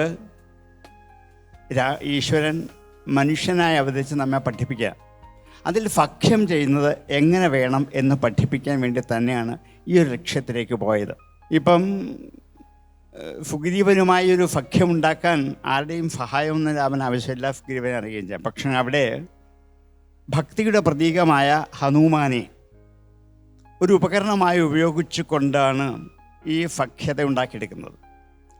ഭക്ഷ്യത ഉണ്ടാക്കുന്നത് വിവേകപൂർവമായിരിക്കണം. ഈ സുഗ്രീവൻ വിവേകത്തിൻ്റെ പ്രതീകമാണ്, ബാലി അവിവേകത്തിൻ്റെ പ്രതീകമാണ്. ഈ കഥാപാത്രങ്ങളൊക്കെ അധികവും ഓരോ പ്രതീകങ്ങളാക്കിയാണ് രാമായണത്തെ അവതരിപ്പിക്കുന്നത്. അപ്പം വിവേകത്തോട് മാത്രമേ ഭക്ഷ്യത ഉണ്ടാക്കാവൂ, അവിവേകത്തെ ഇല്ലായ്മ ചെയ്യണം. അതുകൊണ്ട് ബാലിയെ ഇല്ലായ്മ ചെയ്തിട്ട് വിവേകവുമായി ഭക്ഷ്യം ഉണ്ടാക്കിയാൽ മാത്രമേ അവിവേകത്തെ ഇല്ലാതാക്കാൻ പറ്റുള്ളൂ. നമ്മുടെ ജീവിതത്തിലും ഇങ്ങനെ തന്നെ ഉണ്ടാകും. നമ്മൾ പലപ്പോഴും പലരോടും സഖാക്കളാവാൻ, ഭക്ഷ്യത ചേരാൻ, ഭക്ഷ്യത എന്ന് വെച്ചാൽ സമാനമായ ഖ്യാതി ഉണ്ടാകലാണ് ഭക്ഷ്യത. സമാനമായ കീർത്തിയും പ്രശസ്തിയും ഉണ്ടാക്കുന്ന ആൾക്കാരുമായിട്ടാണ് ഭക്ഷ്യത. സൗഹൃദവും മൈത്രിയുമൊക്കെ വേറെയാകാം, പക്ഷേ ഭക്ഷ്യത ഇങ്ങനെയായിരിക്കണം. അപ്പോൾ ഇതിൽ നിന്ന് നമുക്ക് ജീവിതത്തിൽ പഠിക്കാനുള്ള ഒരു പാഠം, നിങ്ങൾ ജീവിതത്തിൽ എത്ര സഖാക്കളെ ഉണ്ടാക്കിയെടുക്കും, എത്ര കൂട്ടുകാരെ നിങ്ങൾ കണ്ടെത്തുമ്പോൾ സുഗ്രീവ സഖ്യം എന്നുള്ള കഥയുടെ അംശത്തെ ഓർത്തിട്ട് നല്ല വിവേകമുള്ള ആൾക്കാരുമായിട്ട് ഭക്ഷ്യത ചേരാവും. Thank you sir. Alexander sir, ഈ സുഗ്രീവ സഖ്യത്തെ പറ്റി പഠിക്കുമ്പം ഈ ഇതിഹാസങ്ങൾ വായിക്കുന്നത് നമ്മൾ പഠിക്കാനുള്ള പാഠങ്ങൾക്ക് വേണ്ടിയാണ്. സൂര്യപുത്രനായ സുഗ്രീവൻ, സൂര്യ വംശത്തിലെ രാജാവായ ശ്രീരാമന് സഹായമെത്തി ഈ സഖ്യപ്രകാരം. രണ്ടാമത്തേത് സുഗ്രീവൻ സൂര്യപുത്രനാണ്. സൂര്യൻ്റെ ശിഷ്യനായി ഹനുമാൻ കാര്യങ്ങളൊക്കെ പഠിച്ചു കഴിഞ്ഞപ്പം ഗുരുദക്ഷിണ ചോദിച്ചു. അപ്പോൾ സൂര്യഭഗവാൻ പറഞ്ഞു, എനിക്കൊന്നും വേണ്ട, പിന്നെ നിനക്ക് എന്തെങ്കിലും തരണമെന്ന് ആഗ്രഹമുണ്ടെങ്കിൽ എൻ്റെ മോൻ സുഗ്രീവൻ്റെ മന്ത്രിയായി ചെന്ന് ജോലി ചെയ്യാൻ പറഞ്ഞു. അങ്ങനെ ഗുരുവിൻ്റെ പുത്രനെ ഗുരുവിൻ്റെ ശിഷ്യനെ കൊണ്ട് സഹായിക്കുന്നൊരു സംഭവമാണ് ഹനുമാൻ സുഗ്രീവൻ്റെ മന്ത്രിയായി വരുന്ന സംഭവം. മൂന്നാമത് കുട്ടികൾ പഠിക്കാൻ പാടില്ലാത്തൊരു പാഠമുണ്ട്. ശ്രീരാമൻ്റെ കയ്യിൽ നിന്ന് എഗ്രിമെൻ്റ് ഒക്കെ ഒപ്പിട്ട് സഖ്യമൊക്കെ എടുത്തു. അത് കഴിഞ്ഞ് രാജ്യം കൈ കിട്ടിയപ്പം ഇദ്ദേഹം ചേട്ടൻ്റെ ഭാര്യയെല്ലാം പിടിച്ച് രാജ്യമൊക്കെ അനുഭവിച്ച് 4 മാസത്തേക്ക് ഒന്നും ചെയ്തില്ല. അവസാനം ലക്ഷ്മണൻ വന്ന് ചൂടായി. അത് കഴിഞ്ഞിട്ടാണ് ഈ സുഗ്രീവൻ സഹായിക്കാൻ ഇറങ്ങിയത്. വാക്ക് കൊടുത്താൽ വാക്ക് പാലിക്കണം. സുഗ്രീവൻ ഇവിടെ വാക്കിൽ ലംഘിച്ച് അലസനായി 4 മാസം കളഞ്ഞു. രാമായണം വായിക്കുമ്പോൾ ഇത് സഖ്യത്തിൽ ഏർപ്പെടുന്ന യുവാക്കന്മാർ ചെയ്യാൻ പാടില്ല. 4, രാമനെ സഹായിക്കാൻ വേണ്ടിയാണ് സുഗ്രീവൻ പോയത്. പക്ഷേ ലങ്കയിലെ യുദ്ധത്തിൽ കുംഭകർണം വന്ന് ഈ സുഗ്രീവനെയും പൊക്കെടുത്തോങ്ങ് പോയി. അവസാനം ലക്ഷ്മണൻ അമ്പ് ചെയ്ത് കുംഭകർണനെ കൊന്നിട്ടാണ് സുഗ്രീവനെ രക്ഷിച്ചത്. അപ്പോൾ സുഗ്രീവൻ്റെ സഖ്യത്തിന് വന്ന ശ്രീരാമന് ഇയാൾ ബാധ്യതയായി. സുഗ്രീവനെ രക്ഷിക്കാൻ വേണ്ടി ലക്ഷ്മണൻ അമ്പ് ചെയ്ത് കുംഭകർണനെ കൊന്ന് കയ്യിലെടുക്കേണ്ടി വന്നു. നമ്മൾ നാഷണലിസത്തിൻ്റെ കഥ പറഞ്ഞ് നോക്കുമ്പം സുഗ്രീവൻ ഒരു രാജ്യദ്രോഹിയാണ്. സ്വന്തം ചേട്ടനെ കൊന്ന് രാജ്യം പിടിച്ചെടുക്കാൻ വേണ്ടി പുറത്തു നിന്ന് വന്ന ശ്രീരാമൻ്റെ സഖ്യം ചെയ്തിട്ടാണ് ചെയ്യുന്നത്. അപ്പോൾ ഇന്ത്യയിലെ ഒരാൾ അവൻ്റെ കാര്യസാധത്തിന് വേണ്ടി ഇന്ത്യയുടെ ഭരണാധികാരിയെ കൊല്ലാൻ ശ്രമിച്ചാൽ അവൻ ട്രൈറ്റർ എന്ന് വിളിക്കപ്പെടുന്ന ഒരാളാണ്. അപ്പം മോഡേൺ പാർലൻസിൽ വെച്ചിട്ട് സുഗ്രീവൻ കിഷ്കിന്ധയുടെ ട്രൈറ്ററാണ്. ചേട്ടനെ കൊന്നിട്ട് രാജ്യം പിടിച്ചെടുത്ത ഒരു ട്രൈറ്ററാണ്. ഇത് നമ്മുടെ കുട്ടികൾ പഠിക്കാൻ പാടില്ല, ദേശീയത കൃത്യമായി പാലിച്ചിരിക്കാൻ. അപ്പോൾ ഈ പാഠങ്ങളാണ് സുഗ്രീവ സഖ്യത്തിൽ നമ്മൾ പഠിക്കേണ്ട പാഠങ്ങൾ. Thank you sir. ശരത്തേട്ടാ. ആനന്ദ് പാർവണ, എനിക്ക് ആദ്യം തന്നെ നിങ്ങളുടെ ഫ്രണ്ട്ഷിപ്പ് ഇഷ്ടമായിട്ടോ. നിങ്ങളുടെ സഖ്യം എന്തായാലും എനിക്ക് ഇഷ്ടമായി. പിന്നെ നിങ്ങളുടെ ഇങ്ങോട്ട് വരുന്നതിന് മുമ്പ് നിങ്ങളുടെ ഫ്രണ്ട്സ് പറഞ്ഞ കാര്യമുണ്ടല്ലോ, ടിപ്സ്, അത് നല്ല ഫ്രണ്ട്സേ പറയുള്ളൂ. അങ്ങനെ അല്ലേ? നിങ്ങളെ ടി വിയിൽ കണ്ടതിന് ശേഷം നീ ഇങ്ങനെ ചെയ്യണം കേട്ടോ, ഇത് ചെയ്ത് ശരിയായില്ല കേട്ടോ, അങ്ങനെ പറയുന്ന നല്ല ഫ്രണ്ട്സിനെയാണ്, നേരത്തെ വിശ്വനാഥ് സാറ് പറഞ്ഞ പോലെ അങ്ങനെയാണ് തിരഞ്ഞെടുക്കേണ്ടത്. ഫ്രണ്ട്സിനെ സെലക്ട് ചെയ്യുമ്പോൾ വളരെ ശ്രദ്ധിച്ച് സെലക്ട് ചെയ്യുക എന്നുള്ളത് വളരെ വലിയൊരു കാര്യമാണ്. കാരണം ഇത് എനിക്ക് എൻ്റെ ജീവിതത്തിൽ തന്നെ വളരെ അനുഭവമുള്ള കാര്യമാണ്. കാരണം നമ്മളിപ്പോൾ വളർന്ന് വലുതായിക്കൊണ്ടിരിക്കുമ്പോൾ 2 തരത്തിലേക്ക് നമ്മുടെ ജീവിതം വഴി മാറാം. പ്രത്യേകിച്ച് നിങ്ങൾ ഇനി അഡൽട്ട്ഹുഡിലേക്ക് എത്തിക്കൊണ്ടിരിക്കുകയാണ്. അപ്പോൾ നിങ്ങളെ ചീത്ത വിഷയങ്ങളിലേക്ക് അല്ലെങ്കിൽ നിങ്ങൾക്ക് ഹെൽപ്ഫുൾ അല്ലാത്ത വിഷയങ്ങളിലേക്ക് നിങ്ങളെ നയിച്ചു കൊണ്ട് പോകുന്നുണ്ട് നിങ്ങളുടെ ചില സുഹൃത്തുക്കളുണ്ടെങ്കിൽ ആ വഴി പോകരുത്. ഇപ്പോൾ ലഹരി പദാർത്ഥങ്ങൾ, സിഗരറ്റ് വലിക്കാൻ തോന്നാം, ആ വഴിയിലേക്ക് പോവുകയോ ചെയ്യരുത്. നേരെ മറിച്ച് നമ്മളെക്കാൾ ഉന്നതിയിലുള്ള ആൾക്കാർ, ഇപ്പം ഞാനൊക്കെ സ്കൂളിൽ ചെയ്തിരുന്നത് എന്നേക്കാൾ മികച്ചതായി പഠിക്കുന്ന ഒരു കുട്ടിയെ ഞാൻ എൻ്റെ സുഹൃത്താക്കും. കാരണം എപ്പോൾ ഓടിച്ചെന്നാലും അവൻ എനിക്ക് പറഞ്ഞു തരും, എടാ ഇത് ഇങ്ങനെയാണ്. അവൻ പഠിച്ചുകൊണ്ടിരിക്കുന്ന സമയമായിരിക്കും, അവൻ്റെ സമയം വേണ്ടാന്ന് വെച്ചിട്ട് എനിക്ക് പറഞ്ഞു തരാറുണ്ട്. അപ്പോൾ അങ്ങനെയുള്ള സുഹൃത്തുക്കളെ നമ്മൾ കണ്ടെത്തുകയാണെങ്കിൽ നമ്മൾക്കും അവരുടെ ലെവലിലേക്ക് ഉയരാൻ സാധിക്കും. അങ്ങനെ ഉയർന്ന് നല്ല ജീവിതത്തിലേക്ക്, നല്ല ഭാവിയിലേക്ക് നിങ്ങൾ എത്തിച്ചേരട്ടെ എന്ന് ആത്മാർത്ഥമായി ആശംസിക്കുന്നു. All the very best. Thank you ശരത്തേട്ടാ. നല്ല കമൻസ് ആണ് കിട്ടിയതൊക്കെ അല്ലേ? ഒരു 10 മാർക്ക് പോയാലെന്താ, നല്ല കമൻസ് ഒക്കെ കിട്ടിയില്ലേ? പക്ഷെ ഞാൻ ഇതിൻ്റെ ഇടയിൽ ആലോചിക്കേണ്ട ഒരു കാര്യമായിരുന്നു കേട്ടോ. പാർവണയ്ക്ക് വക്കീലാവാനല്ല ആഗ്രഹം. ഈ ക്ലയൻസിൻ്റെ ഒക്കെ ഒരു അവസ്ഥ എന്തായിരിക്കുന്ന? മര്യാദയ്ക്കൊന്നും ഈ പറയണ പോലെ ഒന്നും കേട്ടില്ലേ? കോടതിയിൽ അങ്ങനെ കയറി മാറ്റി പറഞ്ഞു കഴിഞ്ഞാൽ നാടി എന്താണ് ഇങ്ങനെയാണോ പറഞ്ഞു, അങ്ങനെയൊക്കെ പ്ലാൻ ഉണ്ടോ? തായിക്കൊണ്ട് ഉണ്ടെന്ന്. അതുപോലെ പൈസ ഒന്നും കൊടുത്തില്ലെങ്കിൽ, പ്രോപ്പറായിട്ട് പൈസ കൊടുത്തില്ലെങ്കിൽ പാറവണ നേരെ വീട്ടിൽ ചെന്നിട്ട് ചോദിക്കും, എവിടെ പൈസ എവിടെ എടുക്ക്, ഇവിടെ വെച്ചിട്ടേ ബാക്കി കാര്യമുള്ളൂ അല്ലേ? നമ്മൾ റിയൽ ലൈഫിൽ പ്രാക്ടിക്കൽ നോളജ് ഭയങ്കരമായിട്ട് യൂസ് ചെയ്യാനായിട്ട് ഉദ്ദേശിക്കുന്നുണ്ട്. അതെ, ഇവിടെ പിന്നെ സ്പേസിൽ പിന്നെ വക്കീലാവുമ്പോ ഈ ശബ്ദം പോരാ. കറക്റ്റ്. ജഡ്ജ് അവസാനം അവിടെ ഇരുന്നിട്ട് എന്തോ നല്ല ശബ്ദമൊക്കെ വേണ്ടേ? പറയണ പോലെ ആ കാര്യം ഞാൻ മറന്നിരിക്കുന്നു. ശബ്ദം ശരിക്കുണ്ട്. ആ പുറത്തേക്കൊന്ന് ഇറങ്ങിയിട്ട് നോക്കിയാൽ മതി. നല്ല ശബ്ദമുള്ള കുട്ടി. വെറുതെ കണ്ട് പേടിച്ചിട്ടാണോ? പിന്നെ അത് കറങ്ങി തിരിഞ്ഞ് എന്റെ തലയിൽ വന്നല്ലോ. അങ്ങനെയൊന്നുമില്ല ചേച്ചി, ഞാൻ പാവല്ലേ, അങ്ങനെ നിൽക്കണ്ട, എന്നെ അങ്ങനെയൊന്നുമില്ല. വിശ്വസിച്ചിരിക്കുന്നു. ഓക്കെ, അപ്പോൾ ഈ ഒരു അവസരത്തിൽ നിങ്ങളോടുള്ള നന്ദി പ്രത്യേകമായിട്ട് അറിയിക്കുകയാണ്, പ്രത്യേകിച്ച് ചേച്ചിയോട്. അപ്പോൾ തായിക്കൊണ്ട നമുക്ക് സൈഡിൽ വെക്കാം. ഇന്നത്തെ ഈ ഒരു എന്താ പറയാ വജ്രവ്യൂഹം നമുക്ക് വൈൻഡപ്പ് ചെയ്താലോ അല്ലേ? അപ്പോൾ വജ്രവ്യൂഹം ഇവിടെ അവസാനിച്ചിരിക്കുകയാണ്. ഇനി നമുക്ക് ആരംഭിക്കാം മകരവ്യൂഹം.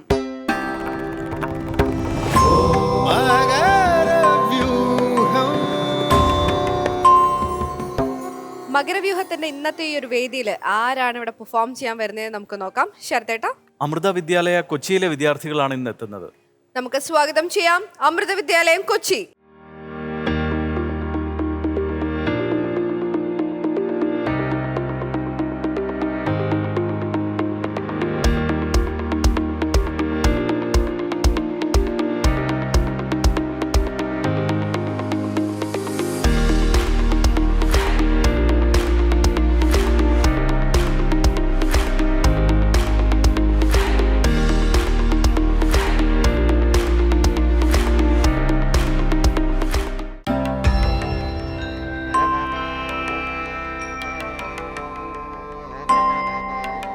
അപ്പൊ അമൃത വിദ്യാലയത്തിലെ കുട്ടികളൊക്കെ ഇങ്ങനെ നിരന്ന് നിൽക്കുന്നുണ്ട്.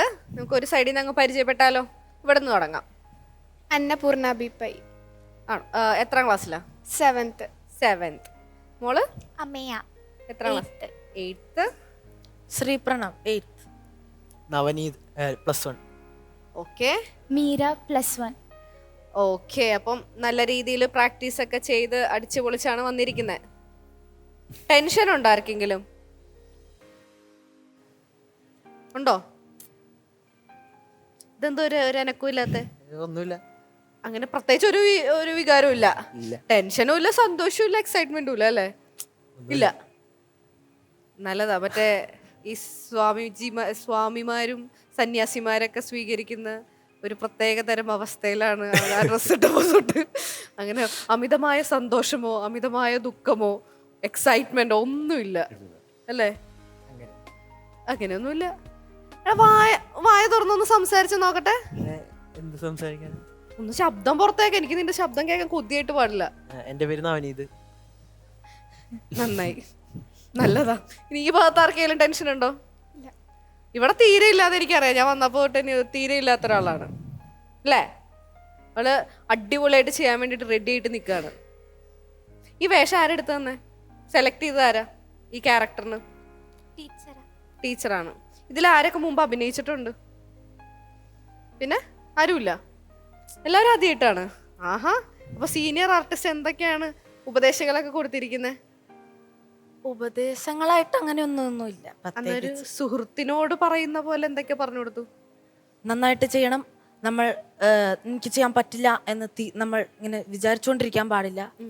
നമ്മൾ ഭയങ്കര എപ്പോഴും ഹാപ്പി ആയിട്ടിരിക്കണം. ചെറിയൊരു മോട്ടിവേഷൻ. Yes, very nice. ഇങ്ങനെ ഒരാളുണ്ടായാൽ മതി. എങ്ങാനും ഒന്ന് തളർന്നു പോയി കഴിഞ്ഞാൽ ഇങ്ങനെ ഉയർത്തെഴുന്നേക്കാൻ അല്ലേ? ഓക്കെ, എന്താണ് ഇന്നത്തെ വിഷയം നമ്മുടെ ഈ ഒരു സ്കിറ്റിന്റെ? അയ്യപ്പ ചരിതത്തിലെ പ്രധാന 3 സ്ത്രീ കഥാപാത്രങ്ങളെയാണ് ഞങ്ങൾ ഇന്ന് ഇവിടെ കാണിക്കുന്നത്. ഓക്കെ, ആരൊക്കെയാണ്? ലീല, മഹിഷി, പിന്നെ മാളികപ്പുറം. ഓക്കെ, അപ്പൊ പ്രാക്ടീസ് ഒക്കെ ഉഷാറായിരുന്നല്ലോ. ശബരിമലയിൽ ഇവിടെ ആരൊക്കെ പോയിട്ടുണ്ട്? ഓക്കെ, ഞാനും പോയിട്ടുണ്ട്. ഇവിടെ ഒന്നും അല്ലേ? അല്ല, ഞാൻ ഡയലോഗൊക്കെ ആലോചിച്ചോണ്ടിരിക്കുന്നു. ഡയലോഗ് ആലോചിച്ചോണ്ടിരിക്കേ?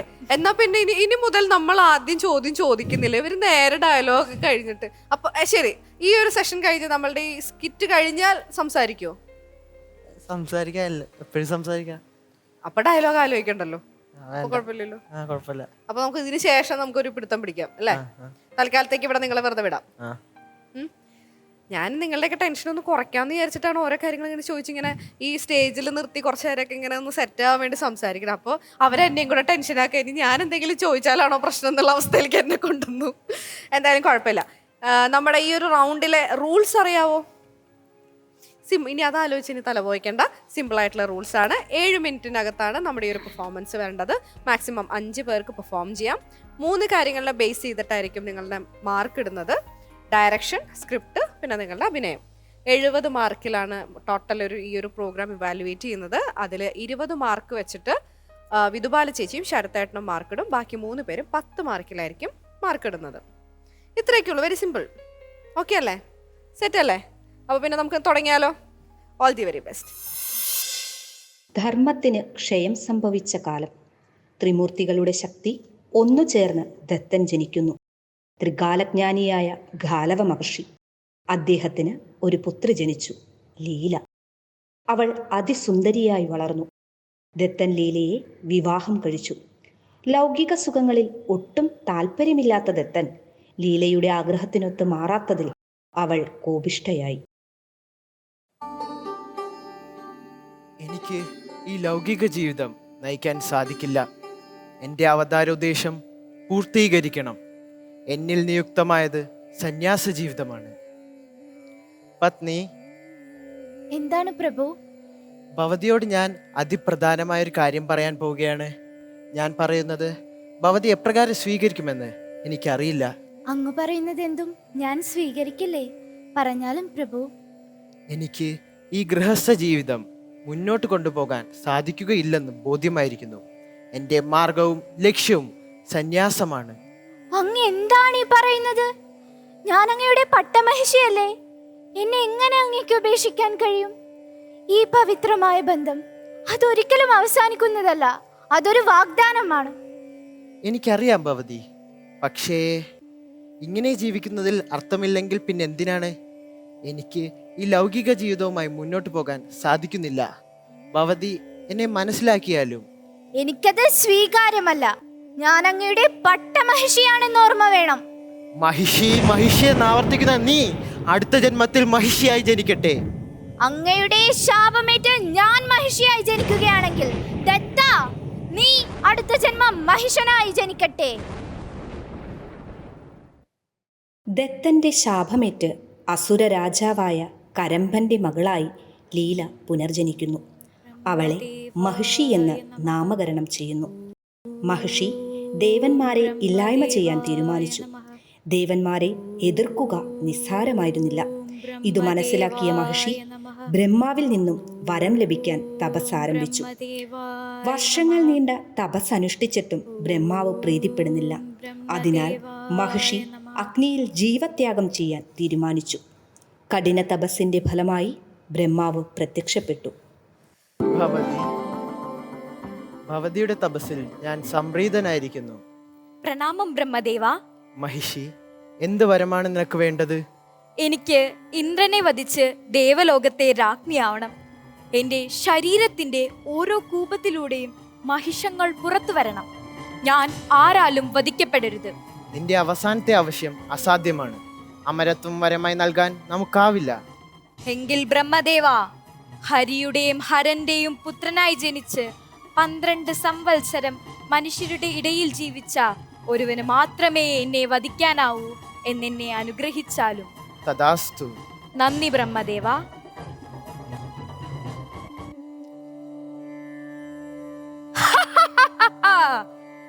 ഞാനിനി ദേവലോകത്തെ രാജ്ഞി. മഹിഷിയുടെ ഉപദ്രവം സഹിക്കവയ്യാതെ ദേവന്മാർ ബ്രഹ്മാവിൻ്റെ സഹായം തേടി. ധർമ്മ സംസ്ഥാപനത്തിനായി ശ്രീധർമ്മശാസ്താവ് ഹരിഹരപുത്രനായി അവതരിച്ചു. പന്തളം രാജ്ഞിക്കു ദീനം. മരുന്ന് പുലിപ്പാലാണത്രേ. പുലിപ്പാലിനായി മണികണ്ഠൻ കൊടും കാട്ടിലേക്ക് പുറപ്പെട്ടു. മാർഗമധ്യേ മഹിഷിയെ കാണാൻ ഇടയായി.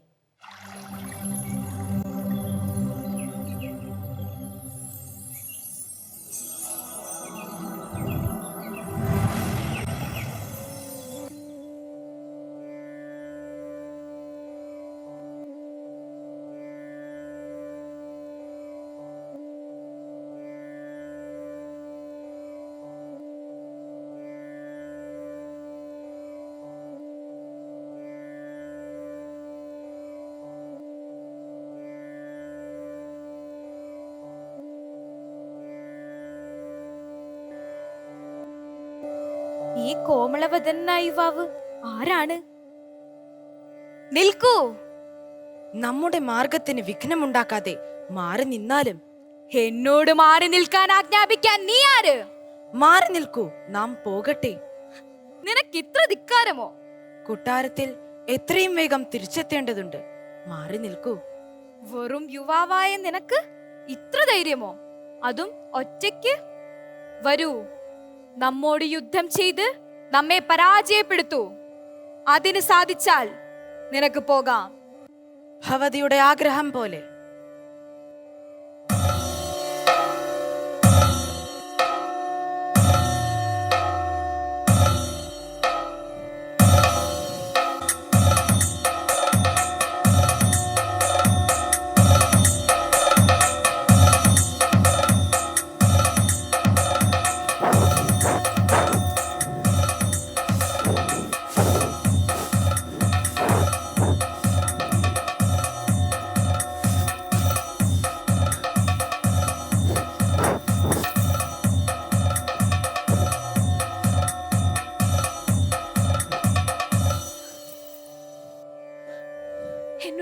അനുഗ്രഹിച്ചാലും പ്രഭു, അങ്ങ് ഹരിഹരപുത്രനാണെന്ന് എനിക്ക് ബോധ്യമായിരിക്കുന്നു.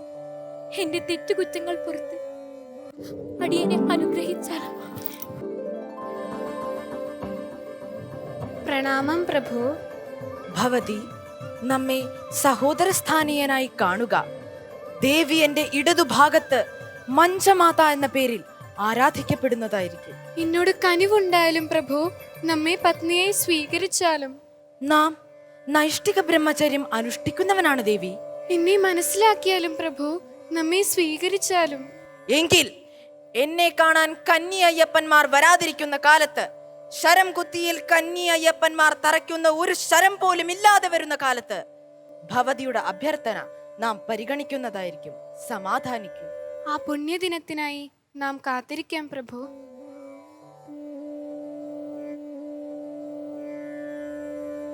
ഇന്നും വർഷത്തിലൊരിക്കൽ സർവാഭരണ വിഭൂഷിതയായി മാളികപ്പുറത്തമ്മ ശരംകുത്തിയിൽ ചെല്ലുകയും നിരാശയോടെ മടങ്ങുകയും ചെയ്യുന്നു. തൻ്റെ അവതാരോദ്ദേശം പൂർത്തീകരിച്ച ഭഗവാൻ ശബരിമലയിൽ നൈഷ്ഠിക ബ്രഹ്മചാരിയായി, കേരളക്കരയുടെ രക്ഷകനായി, കലിയുഗ വരദനായി ശബരിമല ക്ഷേത്രത്തിലെ വിഗ്രഹത്തിൽ വിലയം പ്രാപിച്ചു. സദാനന്ദ സർവഭൂതദയാപരാ രക്ഷ രക്ഷ മഹാബാഹോ ശാസ്തേ തുഭ്യം നമോ നമഃ. അങ്ങനെ നമ്മുടെ സ്കിറ്റ് കഴിഞ്ഞു അല്ലേ? എങ്ങനെ ഉണ്ടായിരുന്നു? കൊള്ളായിരുന്നു. എല്ലാവർക്കും ഇഷ്ടമായി. ഏറ്റവും അധികം ടെൻഷൻ അടിച്ച ആൾക്ക് എങ്ങനെ ഉണ്ടായിരുന്നു? നന്നായി ചിരിക്കാൻ പറ്റിയില്ലേ? കാരണം കയറുന്നതിന് മുമ്പ് നിങ്ങളൊന്നും അറിഞ്ഞിട്ടില്ല, പുള്ളിക്കാരിക്ക് ഭയങ്കര ടെൻഷനായിരുന്നു. ചിരി വരുമോ എന്ന് ടെൻഷനായിരുന്നു. അപ്പം ഞാൻ വിചാരിച്ചു എനിക്ക് എന്താ സംഭവം എന്ന് മനസ്സിലായി. ഞാൻ പറഞ്ഞു ഇല്ലില്ല, സ്റ്റേജിൽ കയറുമ്പോൾ അങ്ങനെ ചിരിയൊന്നും വരില്ല. അപ്പം പിന്നെ പറഞ്ഞു എന്നുള്ള ചിരി വരുമോ എന്നുള്ള ടെൻഷനിലായിരുന്നു. അതൊക്കെ വന്നല്ലോ. ഓക്കെ, ഇനിയിപ്പോൾ എന്തായാലും നമുക്ക് കമൻസ് അവരുടെ അടുത്ത് തന്നെ ചോദിക്കാം അല്ലേ, ആചാര്യസഭയുടെ അടുത്ത്. സ്വാമിജി, കുട്ടികളുടെ കലാപരിപാടികളൊക്കെ വിലയിരുത്താൻ പറ്റിയ ആളല്ല ഒരു സന്യാസി എന്ന് പറയുന്നത്. എങ്കിലും ചില കാര്യങ്ങൾ സൂചിപ്പിക്കുകയാണ്. കാരണം നമ്മളെ സംബന്ധിച്ചോളം നമ്മുടെ ടി വിയിൽ ഒരു സ്കിറ്റ് അവതരിപ്പിക്കുമ്പോൾ, പ്രത്യേകിച്ച് ശ്രേഷ്ഠഭാരതം പോലുള്ള പരിപാടികൾ അവതരിപ്പിക്കുമ്പോൾ അത് ലക്ഷക്കണക്കിന് ജനങ്ങളെ കാണുന്നുണ്ട്. അപ്പോൾ നമുക്ക് കിട്ടുന്നൊരു അവസരമാണ്. കുട്ടികളെ സംബന്ധിച്ച് സാധാരണ സ്കൂളിലെ ഒരു കലോത്സവത്തിന് അവതരിപ്പിക്കുന്ന പോലെ അല്ല ഒരു ടി വി അവതരിപ്പിക്കേണ്ടത്. നാടകരംഗത്തും മറ്റും വരുന്ന ആധുനികമായ മാറ്റങ്ങൾ അതൊക്കെ ഉൾക്കൊള്ളിച്ച് കുറേ കൂടി നമുക്ക് കലയുടെ മൂല്യം ജനങ്ങളിൽ എത്തിക്കാൻ ഇതൊരവസരമാണ്. അങ്ങനെ ഉപയോഗപ്പെടുത്തിയാൽ അത് കുറച്ച് നന്നായിരിക്കും. വേഷത്തിൻ്റെ കാര്യത്തിലാണെങ്കിലും നമ്മൾ ദത്തിനെ കാണിക്കുമ്പോൾ ഒരു കാവ്യവേഷം പോലെയാണ് തോന്നുന്നത്. അത് സന്യാസിക്ക് മാത്രമാണ് കാവ്യവേഷം ഉള്ളത്. ഗൃഹസ്ഥരായിട്ടിരിക്കുമ്പോഴാണല്ലോ സന്യാസം സ്വീകരിക്കാൻ തീരുമാനിക്കുന്നത്. അപ്പോൾ ആ സമയത്ത് കാവ്യവസ്ത്രം ധരിക്കുന്നത് ഉചിതമല്ല. കാരണം അമൃത വിദ്യാലയം പോലെ ഒരു വിദ്യാലയത്തിൽ നിന്ന് വരുമ്പോൾ ഈ വ്യത്യാസം നമ്മൾ അറിഞ്ഞിരിക്കണം. ഗൃഹസ്ഥൻ്റെ വസ്ത്രമല്ല കാവ്യം എന്നുള്ളത്. അപ്പം അങ്ങനത്തുള്ള ചില ചെറിയ കാര്യങ്ങളിൽ ഡയലോഗിൻ്റെ കാര്യത്തിലാണെങ്കിലും ഒരിക്കലും പത്നി എന്ന് വിളിക്കാറില്ല ഒരാൾ. ഭർത്താവെന്ന് ഭർത്താവിനെ വിളിക്കാറില്ല. ഭവതിയെന്നോ ദേവിയെന്നോ അല്ലെങ്കിൽ പേരോ ഒക്കെയാണ് വിളിക്കാറുള്ളത്. അപ്പം അങ്ങനത്തെ ചെറിയ ചെറിയ പോരായ്മകൾ എനിക്ക് പറയാതിരിക്കാൻ പറ്റില്ല, അതുകൊണ്ടത് പറയുകയാണ്. അപ്പോൾ ഇങ്ങനത്തെ വരുമ്പോൾ നമ്മൾ കുറേ കൂടെ അതിനെ സീരിയസ് ആയിട്ട് കാണണം. കുറേ കൂടെ പ്രൊഫഷണലായിട്ടുള്ള ഉപദേശങ്ങൾ നമ്മൾ സ്വീകരിക്കണം. അത് അധ്യാപകർക്കാണെങ്കിലും കുട്ടികൾക്കാണെങ്കിലും. കാരണം ഇതൊരു അവസരമാണ്. നമുക്ക് ഈ ടി വി കിട്ടുന്ന അവസരം എന്ന് പറഞ്ഞാൽ അതൊരു വലിയൊരു അവസരമാണ്. സ്കൂളിലെ പോലെ അല്ല. സ്കൂളിലെ നമ്മുടെ പേരൻസും ടീച്ചേഴ്സും കാണുന്ന പോലെ അല്ല ഇത് കാണുന്നത്. അപ്പോൾ അത് നമ്മൾ ഉപയോഗപ്പെടുത്തണമെന്ന് മാത്രമാണ് പറയാനുള്ളത്. കുട്ടികൾ നന്നായിട്ട് ചെയ്യാൻ ശ്രമിച്ചിട്ടുണ്ട്. അവരുടെ പരിമിതിക്കുള്ളിൽ അവർ നന്നായിട്ട് അവതരിപ്പിച്ചിട്ടുണ്ട്. അവർക്ക് അഭിനന്ദനം അറിയിക്കുന്നു. നന്ദി സ്വാമിജി. ചേച്ചി, ആസിറ്റ്, നിങ്ങൾ അഭിനയത്തിൻ്റെ കാര്യത്തിലൊന്നും എനിക്കൊന്നും പറയാനില്ല. എല്ലാവരും അവരവർക്ക് കിട്ടിയത്. പക്ഷെ നിങ്ങൾക്ക് എല്ലാവർക്കും സംശയം മാറുന്നില്ലായിരുന്നു. എൻ്റെ റിഹേഴ്സൽ പോരായിരുന്നോ? എല്ലാവർക്കും ഒരു പരിഭ്രമം ഫീൽ ചെയ്തു. മ്യൂസിക് വാസ് വെരി ഗുഡ്, നന്നായിരുന്നു. അതിൻ്റെ പവർ മുഴുവനും വരുന്നതിന് മുമ്പ് യുദ്ധം അവസാനിച്ചു എന്നുള്ളതിൽ മാത്രമേ എനിക്ക് ഒരു ഇതുണ്ടായില്ല. മൊത്തത്തിലൊരു കോൺഫിഡൻസ് കുറവ് എല്ലാവർക്കും തോന്നി. ബാക്കിയെല്ലാം വളരെ നന്നായിരുന്നു. നിങ്ങളെല്ലാവരും നന്നായി അഭിനയിച്ചു. മനുഷ്യരുടെ ചിരിയൊക്കെ നന്നായിരുന്നു കേട്ടോ. അതുകൊണ്ട് ടെൻഷൻ അടിക്കേണ്ട കാര്യമൊന്നുമില്ല. വളരെ നന്നായിരുന്നു. ചില അവസാനത്തെ ഡയലോഗ് പറയുന്നതിന് മുമ്പ് തന്നെ അയ്യപ്പൻകറി പറഞ്ഞു സഹോദരി എന്ന്. എന്താണ് വന്ന് ലീല തിരിച്ചു വന്ന മാളികപ്പുറം എന്താ ഉദ്ദേശിച്ചതെന്ന് പറയുന്നതിന് മുമ്പ് തന്നെ നിങ്ങൾ സഹോദരിയെ സ്വീകരിച്ചു എന്ന് പറഞ്ഞു. അത് മോക്ഷം കിട്ടി ഇതിലേക്ക് മാറിയപ്പോൾ ആദ്യം ഉള്ള ഒരു സംബോധനയും ആ ആവശ്യവും പറഞ്ഞിട്ടാണ് ഇത് വന്നിരുന്നെങ്കിൽ കുറച്ചും കൂടിയൊക്കെ നന്നായേനെ. ഇത്രേ എനിക്ക് പറയാനുള്ളൂ. ആ ഒരൊറ്റ ഒരു കുറവ് മാത്രമേ എനിക്ക് ഫീൽ ചെയ്തുള്ളൂ. ബാക്കിയൊക്കെ നന്നായിരുന്നു, കുഴപ്പമില്ലായിരുന്നു. All the best. Thank you ചേച്ചി. ശരത്തേട്ടാ? എനിക്കും ഇവിടെ സ്വാമിജി പറഞ്ഞ പോലെ, ചേച്ചി പറഞ്ഞ പോലെ കുട്ടികളുടെ ഭാഗത്തുനിന്ന് ഒരു മിസ്റ്റേക്കും ഉണ്ടായിട്ടില്ല. ഇതിൽ എനിക്ക് തോന്നിയ ഒരു പ്രേക്ഷകൻ എന്നുള്ള നിലയ്ക്കും നമ്മൾ അഭിനേതാവ് എന്നുള്ള നിലയ്ക്കും എനിക്ക് ഫീൽ ചെയ്തത് ഡയറക്ഷനിൽ ചെറിയ മിസ്റ്റേക്സ് ഉണ്ട്. കാരണം ഇപ്പോൾ ബ്രഹ്മാവിന് വേഷം മാറി വരാൻ ഇത്ര സമയം വേണ്ടതുള്ളത് കൊണ്ട് നമുക്ക് അത് വോയിസ് ഓവർ ആക്കാമായിരുന്നു. അതിലൊരു നാടകീയതയുടെ അംശം കൂടി അതിൽ ചേർക്കാൻ പറ്റും. എന്താണെന്നറിയോ, മഹിഷി തീയിൽ ചാടാൻ പോവുകയാണെന്ന് പറയുമ്പോൾ ആ മഹിഷിയുടെ ബാക്ക്ഗ്രൗണ്ടിൽ ആ തീ വന്നിരുന്നെങ്കിൽ മഹിഷി ആ തീയിലേക്ക് ചാടാൻ പോകുന്ന ആ ഒരു നാടകീയ സിറ്റുവേഷൻസ് നമുക്ക് ക്രിയേറ്റ് ചെയ്യാൻ പറ്റും. അപ്പോൾ നമുക്ക് കണ്ടിരിക്കുന്ന പ്രേക്ഷകർക്കും അയ്യോ ചാടുവോ എന്നുള്ളൊരു തോന്നലുണ്ടാവും. ഇത് കഥ മുഴുവനും വോയിസ് ഓവറിലായിട്ട് പറഞ്ഞു പോകുമ്പോൾ അതിൻ്റെ നാടകീയമായിട്ടുള്ള എലിമെൻറ്റ്സ് നമുക്ക് അഭിനേതാവിന് തൻ്റെ കഴിവ് പ്രകടിപ്പിക്കാനുള്ള അവസരം കുറവായിട്ടാണ് എനിക്ക് തോന്നിയിട്ടുള്ളത്. എന്ത് തന്നെയായാലും കുട്ടികൾക്ക് ഇനിയും കഴിവുള്ള കുട്ടികളാണ്. ഇതിലും മെച്ചപ്പെട്ട പെർഫോമൻസ് നിങ്ങൾക്ക് കാഴ്ചവെക്കാൻ സാധിക്കും. അത്രയും കഴിവുള്ള കുട്ടികളാണ്. ഇനിയുള്ള അവസരങ്ങളിൽ ഇതുകൂടി ശ്രദ്ധിക്കണമെന്നുള്ള ഒരു സജഷൻ മാത്രമാണ് എനിക്ക് പറയാനുള്ളത്. All the very best. Thank you ശരത്തേട്ട. വിശ്വനാഥൻ സർ? ലീല എങ്ങനെ മാളികപ്പുറത്തമ്മയായി മാറി എന്നുള്ളൊരു തീമാണ് രംഗത്ത് അവതരിപ്പിക്കാൻ വന്നത്. ലീലയുടെ ആവിഷ്കാരവും സ്വഭാവവിശേഷവും ആദ്യം കാണിച്ചു. ഒരു ഗൃഹസ്ഥാശ്രമിയായിരുന്ന അവൾക്കുണ്ടായിരുന്ന ആഗ്രഹങ്ങളെക്കുറിച്ചും കാമഭോഗങ്ങളെക്കുറിച്ചുമൊക്കെ അവതരിപ്പിച്ചു. അതിനുശേഷം അവൾ അതുകൊണ്ട് തന്നെ ഒരു മഹിഷിയുടെ ജന്മം സ്വീകരിച്ചു. എങ്ങനെ തൻ്റെ ആഗ്രഹത്തെ ഇല്ലായ്മ ചെയ്തു.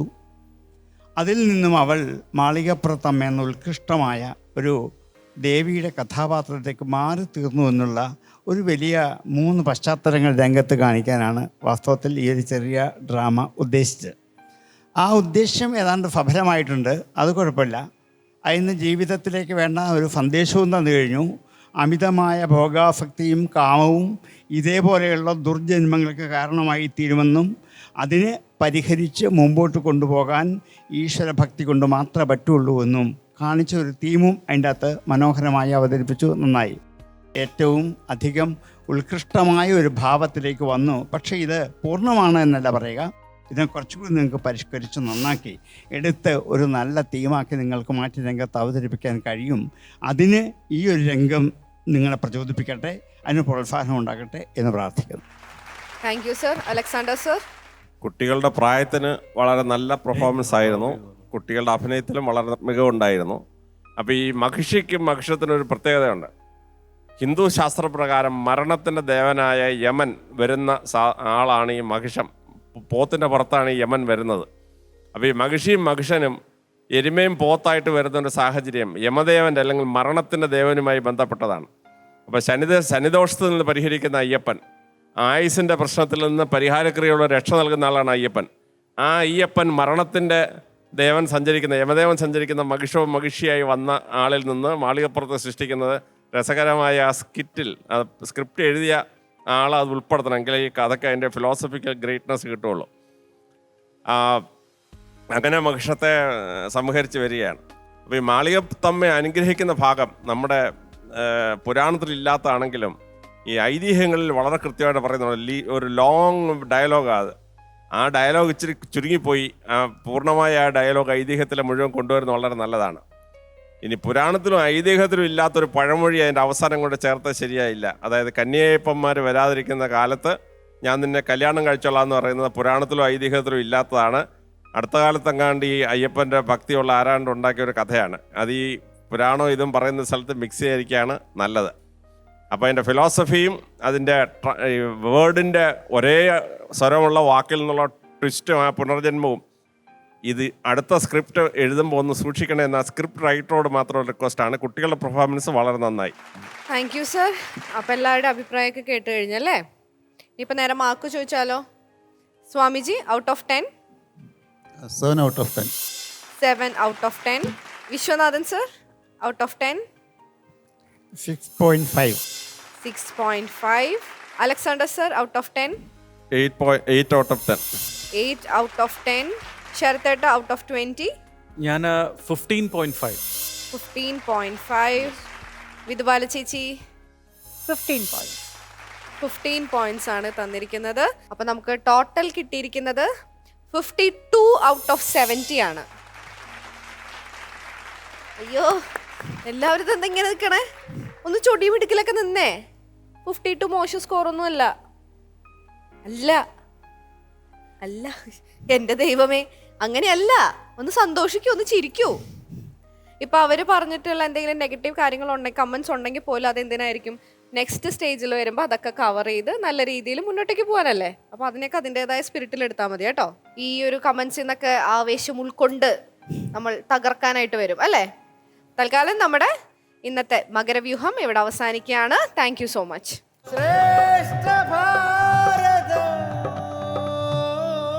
ശ്രേഷ്ഠ ഭാരതം പൈതൃക ഭാരതത്തിന്റെ ഇന്നത്തെ എപ്പിസോഡ് വൈൻഡപ്പ് ചെയ്യാനുള്ള സമയമായിരിക്കാണ്. ഇന്നത്തെ ആദ്യത്തെ റൗണ്ടിൽ നമ്മൾ സുഗ്രീവ സഖ്യത്തിനെ ബേസ് ചെയ്തിട്ട് ഒരു ക്വിസ് റൗണ്ടാണ് കണ്ടത്. അടുത്തതായി മകരവ്യൂഹത്തിൽ നമ്മൾ കണ്ടത് ലീല മഹിഷിയായി അതിനുശേഷം മാളികപ്പുറത്ത് അമ്മയായി മാറുന്ന ആ ഒരു സീക്വൻസിനെ ബേസ് ചെയ്തിട്ടുള്ള ഒരു സ്കിറ്റും നമ്മൾ കണ്ടു കഴിഞ്ഞു. അപ്പോൾ ഇന്നത്തെ എപ്പിസോഡ് ഇവിടെ പൂർണ്ണമാവുകയാണ്. ആചാര്യസഭയ്ക്ക് നന്ദി, പ്രേക്ഷകർക്ക് നന്ദി, ശുഭദിനം.